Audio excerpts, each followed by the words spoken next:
My name is Karen. I'm a working mom balancing a job in administration and doing housework. I've been married to Ain for about 2 years. We don't have a child yet, but we were pretty happy together. But that happiness didn't last. Karen, I want a divorce, Ain said one day. What? Why? I asked, surprised. We've been trying for 2 years, but we haven't had a child. I want to have a child. If we can't do that together, then, he explained. But even if we don't have a child, being happy with just the two of us should be enough. I tried to convince him. But Anne wouldn't change his mind. In the end, I gave up and agreed to the divorce. Take care, he said as we parted ways. You too. Goodbye. Luckily, since we didn't argue, we were able to divorce peacefully. The apartment we lived in was under my name, so I stayed there after Ain moved out. After he left, I told my mother about the divorce. Mom, I'm sorry. We ended up getting divorced. Well, dear, these things happen. So you got divorced? Hey, Carrie, why do you seem so happy about it? Huh? I'm not really happy, you know. Stop making weird assumptions. That's right, Karen. I know you're just after the divorce, but don't take it out on Carrie. I didn't mean to take it out on her. Well, anyway, just take it easy for now. Following my mother and sister's advice, I decided to take a break from work for a while. After about a month off, I went back to my job. It was a bit lonely for a few months after the divorce, but I kept busy with work. However, about 3 years after the divorce, something unexpected happened. Hey Karen, I got a call from my ex-husband, Ain. Ain? What's going on? Why are you calling all of a sudden? Don't just say, what's up? Pay the child support ASAP. What child support? I asked, completely confused. Yeah, that's right. I've got to support your child. Hold on a second. I don't understand what you're saying. Let me get my thoughts straight. I hung up the phone for a moment. No matter how much I thought about it, I couldn't understand what Ain was talking about. We had never discussed child support before. Feeling that something was off, I decided to call Ain again. Hey, I still think something's not right. Why bring up child support out of nowhere? What's going on? What are you talking about? You're not planning to not pay, are you? I mean, I don't have a child. As I tried to explain, Ain interrupted me. Karen, I haven't received any child support payments for a whole year. Please make the payment by bank transfer. What? A whole year?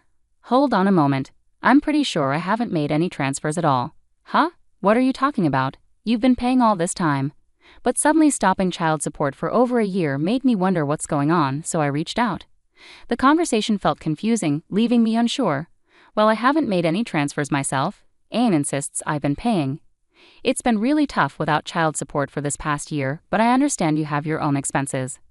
I thought you were struggling financially, so I didn't press earlier. But if the payments have stopped for over a year, I'll be in a tough spot too. Please make the payments. I don't want to escalate this, but if you refuse, I'll have to take stronger action. What do you mean by stronger action? I'll garnish your wages. You owe $5,000 in child support arrears. Double wage garnishment. That's too much. You're being unreasonable, not considering my situation. Ain wasn't listening, so I decided to tell him the truth. Ain, listen. I've never given birth to a child. There was silence on the other end for a while. What are you saying? I don't understand. There's a son right here in front of me. I thought maybe you lied about having a child to demand money because you were struggling. What? I would never do that. I demanded child support because there really is a child. Stop lying. Why would there be a child? I haven't given birth to any.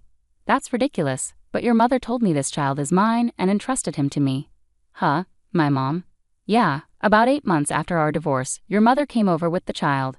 She said she found out about the pregnancy right after the divorce. She said you weren't in a mentally stable enough condition to raise a child properly, so she wanted me to take care of him. She even suggested I demand child support from you. No way. Why would my mom say such a thing? Something was definitely off. Thinking that, I hung up on Ian for the time being. Then I immediately called my mother. Hello, Mom. Hey, Karen, what's wrong? Ain just contacted me, saying you entrusted a child to him. What's going on? He claims it's my child, but I've never given birth. You know that, right? Oh, you figured it out. I wish you had stayed in the dark forever. Deceived? Whose child is Ain raising then? Well, that child Ain's looking after is your sister Carrie's child. What? Carrie had a child. That's right. Actually, Carrie was involved with various men all the time, and one of them apparently got her pregnant. When Carrie found out she was pregnant, all those men disappeared without a trace, so Carrie ended up giving birth without any support. Why didn't she consider abortion? Oh, come on, that's so heartless of you to say. Besides, abortions cost money, and if there are people willing to care for the child, Why not let her give birth? Why does Ain have to take care of Carrie's child? Well, Carrie says it's too hard for her to raise him. Right after you and Anne divorced, I thought it would be best for Ain to take care of the child, so I told Ain that the child is both yours and his. This way there's no need for an abortion, and Carrie doesn't have to go through a tough time. This is nonsense. And Ain mentioned he received child support for a year. What's going on? Well, I used a bank account in your name to make those payments. That's why it wasn't noticed. We kept it up for about the first year or so, but now it's up to you two to sort it out, haha. I finally understood why Ain thought the payments were made by me initially. Filled with anger towards my giggling mother, I shouted, "This is unbelievable. I'll never forgive you. You won't get away with this." Then I hung up and immediately called Ain to explain everything. I can't believe it. About the child support, it turns out my mom was paying from an account in my name. She did that. I didn't suspect a thing since it was in your name. I won't forgive them. Even though they're family, they need to face the consequences for what they've done. Face the consequences? What do you mean exactly? I have an idea. Can you please help me? Got it. I trust you. After ending the call with Ain, I set my plan in motion. The next day, I returned to my parents' house. What's going on here? Carrie, Mom, explain everything properly. I can't believe I had to come back home for this. This is ridiculous. You should have just kept paying the child support. Don't joke around. Do you realize how outrageous both of you are? Carrie, what you did is like brood parasitism. Do you understand? I don't know. What's brood parasitism? It's when you let someone else raise your own child. It's something birds do, but your actions are just as bad. What are you talking about? Don't play games. My life is tough too, you know. How tough? You're probably still living off Mom without a job, eating away at her savings and pension. Well, it's not a big deal. I'm the youngest and getting doted on. Seeing Carrie show absolutely no remorse, I was completely disgusted. Do you even care about your child when you're letting someone else raise them? Huh? I don't particularly care about the child. What? Well, you know, changing diapers and feeding milk, it's honestly a hassle. Plus, it's harder to hang out with guys when you have a kid. Disgusting. You have no right to call yourself a mother. Huh? What are you saying? That's enough. Carrie won't understand, no matter what you say. It's better to keep quiet before you cause more trouble with Anne. What do you mean? Maybe we should have you stay in a hospital for a few months. Are you threatening me? You're my mom, right? You mean nothing to me. Carrie is the most important. Fine then, we have our plan ready too. Plan? I gestured towards the door and immediately Ain entered, holding the child in his arms. Ain, you're here, and you've got the child, I said. Carrie, this is your child. I've heard everything. You two are selfish, and you plan to silence Karen, Ain accused. What? It's just a joke, right? We don't condone violence, my mother stammered. But aren't you both being unfair to Karen? Doesn't this qualify as a form of harm? Ain questioned. But if you hear the whole story, you'll understand, right? I'm jobless and broke. Since I had the baby, I couldn't take care of him myself, so I needed someone else to look after him, Carrie defended herself. So you used me and lied about the child being mine? Ain asked angrily. But taking care of the child was actually enjoyable, right? Even though you faced financial challenges and other difficulties, you got to experience the joy of raising a child, so you should appreciate that, my mother said. Enough. You two are terrible. Terrible. That's harsh. You two are the worst. You won't take responsibility for the child, yet you only want to enjoy the good parts. That's absurd. Ain wasn't usually the type to get so angry, but this time he was furious like a demon. Seeing him like that, my mother and sister were trembling and in tears. Why? You don't need to be that angry. It was just a small mistake, Carrie pleaded.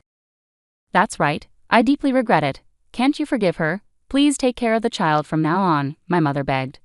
Don't be ridiculous. I can't let someone irresponsible raise the child, so I'll take care of him, Ain declared firmly.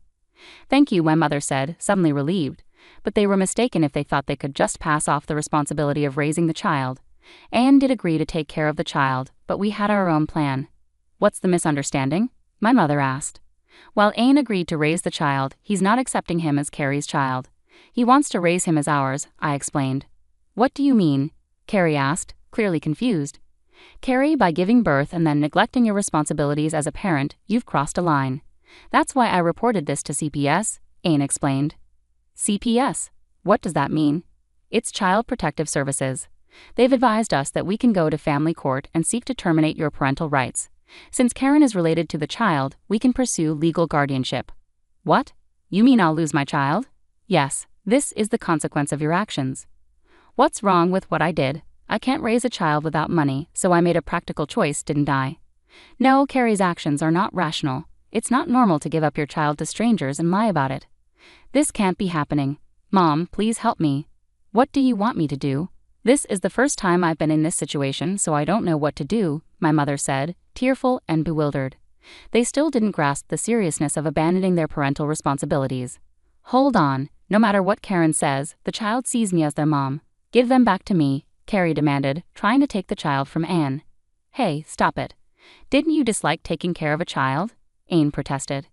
It's difficult to raise him, but it's even worse to think I won't have him anymore, Carrie cried. Don't be absurd. This child doesn't see you as his mother, Anne said firmly. That can't be true. He is my child. I gave birth to him. He should see me as his mother. Carrie desperately tried to take the child away. Just then, the child uttered "Dada." Though hesitant, at just 2 years old, he clearly said "Dada" and clung to Anne. Carrie's presence seemed frightening to him. What are you saying? He's not your dad. You don't have a dad. I'm your only parent. Carrie's desperate expression only scared the child more. Seeing this, I intervened and separated Carrie from the child. Wait a minute. He is my child. Mom, help me. It's hopeless now. Even after all this deception, my mom, who had orchestrated everything, collapsed in shock at the failure of her plan. She hit her head badly and lost consciousness. Mom, are you okay? Carrie cried out. We're going to talk to CPS now. Goodbye. We don't want to see you two again, Anne said firmly, and we left the house swiftly. Afterward, we worked with CPS and went to family court, where our request to terminate Carrie's parental rights was granted. As legal guardians, the child was placed in my care. Anne and I decided to live together, and the child now sees him as his father. Since Anne and I divorced initially due to our inability to have a child, we decided to remarry and raise the child as our own. Later, my mother suffered brain damage from the fall and became bedridden. Despite never having worked before, Carrie managed to find a part-time job to support our mother. She lives with regret, realizing things didn't turn out as she hoped. Anne and I are happily married again, and we live as a family of 3.